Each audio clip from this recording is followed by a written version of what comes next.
never believed in ghosts. To me, hauntings were nothing more than the echoes of grief, tricks the mind played when it couldn't let go. That certainty shattered when I moved into my grandmother's house. She had lived there alone for decades after my grandfather passed, filling the space with soft rituals and quiet mysteries. My childhood memories of visiting were hazy but comforting. The smell of old books, the creaking wooden floors, the late afternoon light spilling through the heavy curtains. Most of all, I remember Jasmine. It had clung to her skin, to her clothes, an ever-present signature of her existence. When she died, I was the only one willing to take the house. My relatives had avoided it, speaking in whispers, refusing to set foot inside. I should have listened. A few days after settling in, the scent appeared. It was so faint I almost didn't notice, just a passing trace in the hallway. I brushed it off, thinking it was buried deep in the fabric of the house. But soon it followed me, room to room, lingering in the corners, growing stronger every night.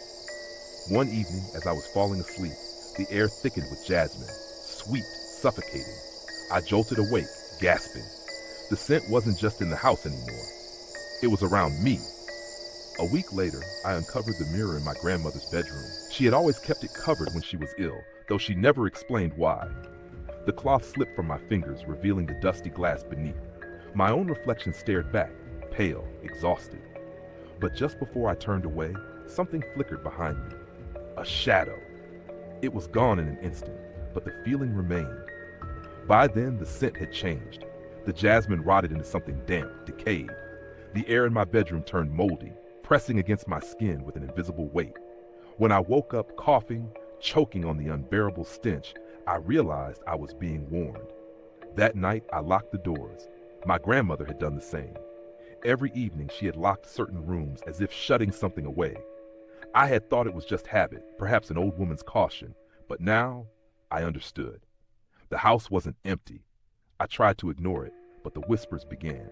Soft, rasping voices curling through the walls. You should have listened. The realization came slowly, settling like ice beneath my ribs.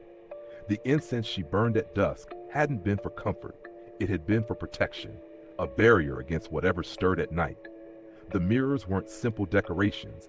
They were gateways, covered only when she felt weak, vulnerable to what lurked beyond the glass. She had spent her life managing something in this house, and I had undone her work. I couldn't stay any longer. I packed quickly, hands trembling, stomach twisted with an instinctual fear I could no longer ignore. As I reached the front door, the scent vanished. Outside, the air was fresh, normal. The world was waiting, untouched by whatever thrived inside the walls. She had been guiding me toward this moment, pushing me out, warning me again and again. The suffocating jasmine, the rotting decay, the whispers, they hadn't been threats.